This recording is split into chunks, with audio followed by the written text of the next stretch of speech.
అమెరికాలో కత్తిపోట్లు కలకలం రేపాయి. Michigan tower సిటీలోని వాల్మార్ట్ వద్ద రాత్రి జన సమూహంపై ఓ దుండగుడు కత్తితో దాడి చేశాడు. ఈ సంఘటనలో 11 మందికి కత్తిపోట్లకు గాయాలయ్యాయి. బాధితుల్లో 6గురి పరిస్థితి విషమంగా ఉంది. 5గురికి తీవ్ర గాయాలయ్యాయి. సమాచారం అందుకున్న పోలీసులు వెంటనే సంఘటనా స్థలానికి చేరుకుని నిందితుడిని అదుపులోకి తీసుకున్నారు. గాయపడిన వారిని చికిత్స కోసం సమీపంలోని ఆసుపత్రులకు తరలించారు.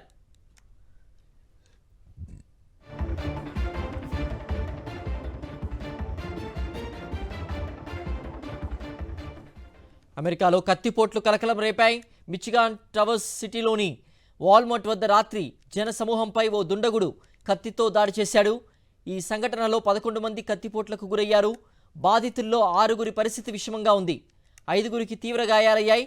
సమాచారం అందుకున్న పోలీసులు వెంటనే సంఘటనా స్థలానికి చేరుకుని నిందితుడిని అదుపులోకి తీసుకున్నారు. గాయపడిన వారిని చికిత్స కోసం సమీపంలోని ఆసుపత్రులకు తరలించారు.